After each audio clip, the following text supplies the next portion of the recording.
Hi, it's Becky, welcome back to my channel, or if you are new here, thank you for clicking on this video. I've got the Crohn's t-shirt on, which can only mean that I'm talking about Crohn's and colitis and IBD and all that. So I have seen a lot of assumptions videos going around, and typically they are assumptions about the person who does the video, which I am going to do one of those, so if you want to see that, hit subscribe, and yeah, that'll be posted at some point. But today's video, I asked people over on Instagram what assumptions they had about inflammatory bowel disease, Crohn's, colitis. So I'm going to go through the assumptions and sort of answer them. Obviously, I'm going to be answering the assumptions from my point of view, so it might be different for someone else. But if you did want to see the assumptions people had about IBD, keep on watching. Okay, so the first one, and something that I think gets assumed a lot, is it's the same as IBS. So Crohn's and colitis is inflammatory bowel disease, IBD. IBS is irritable bowel syndrome.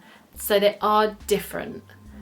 They have some similarities, but they are different illnesses.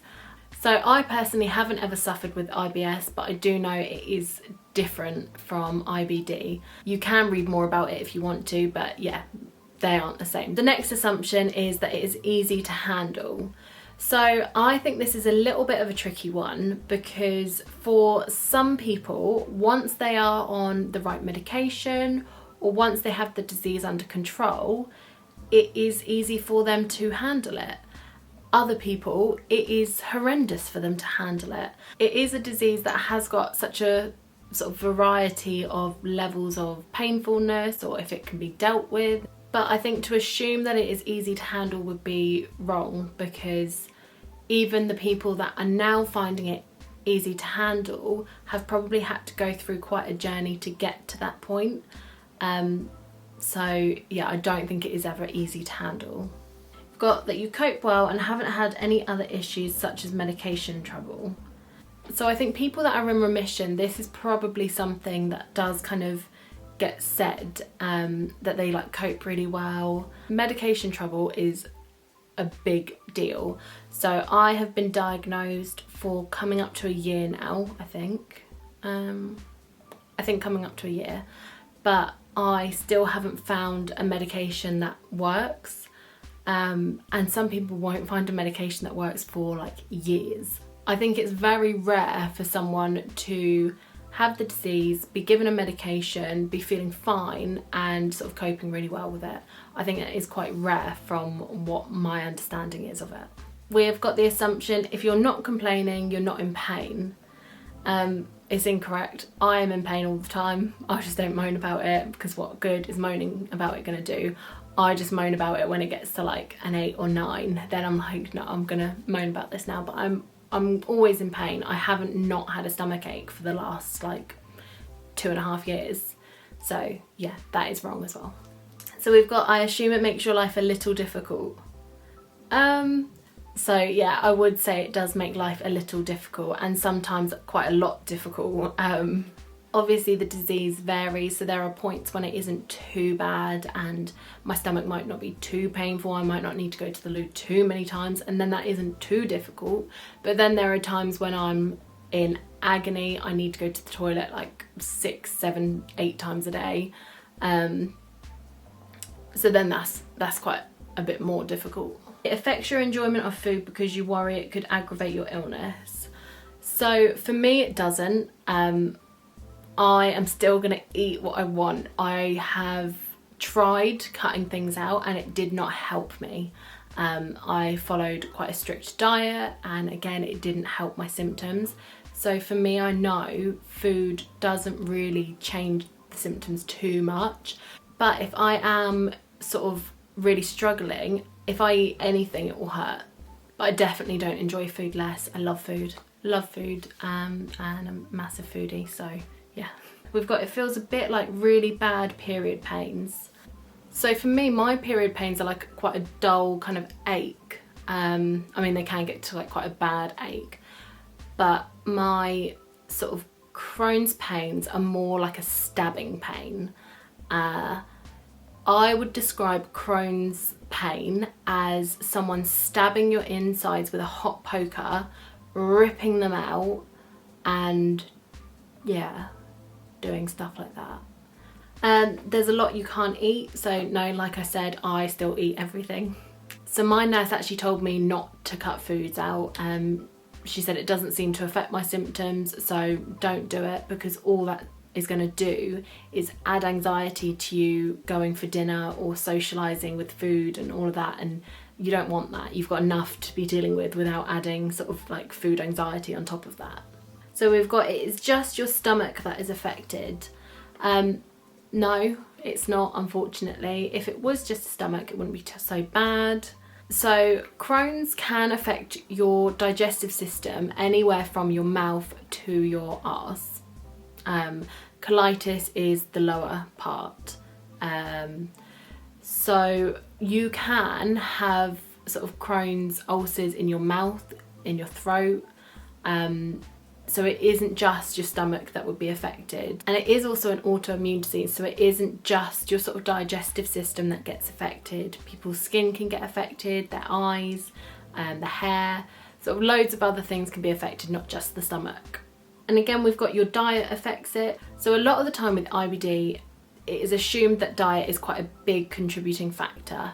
Diet is a big contributing factor to anyone's life.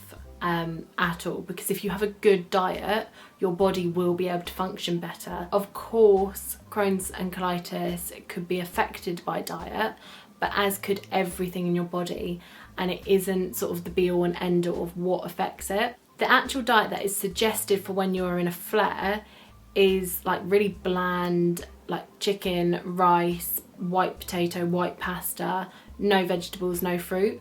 So it actually isn't a very healthy diet that is recommended for you when you're in a flare. So for me personally, I always want to make sure I'm looking after my whole body. So I want to be focusing on having a balanced diet. Obviously, I don't have a balanced diet all the time, and sometimes I get all the takeaways and all the snacks and all the crisps and all the chocolate, which is fine. But I want to focus on having an overall balanced diet for my overall body, not just about Crohn's. We've got, you struggle to maintain weight. So I think this is completely true. I definitely sort of go up and down depending on medication, on how bad my stomach's being. Obviously, it is a disease that affects your digestive system. So a lot of the times you will lose weight quite rapidly, but also a lot of the medication makes you gain weight. And exercise can be hard to maintain as well because you are fatigued and you may have joint pain. So it can be really hard to maintain like a steady weight.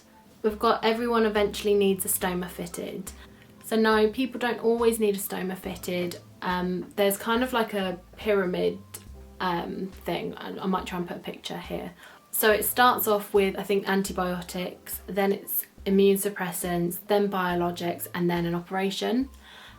So not everyone always needs an operation, but for some people medication just does not work for them because of side effects, or it just doesn't fit in with their lifestyle, or it actually just does not help the disease for them. So then they do have an operation. Not everyone that has an operation ends up with a stoma bag, and if you have got a stoma bag, it might not be permanent, it can be reversed. So yeah, not everyone ends up with a stoma bag, and some people just sort of manage their symptoms with lifestyle, diet, etc. So yeah, it is a variety of ways that people deal with their symptoms. We've got, you can't drink as often as your friends. Probably shouldn't, but I do.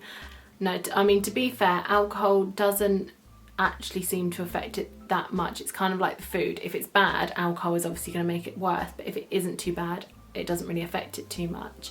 There was a point where the medication I was on seemed to also get rid of hangovers completely, which is fantastic. So no, I can personally still drink the same amount as my friends. We've got constantly on the toilet.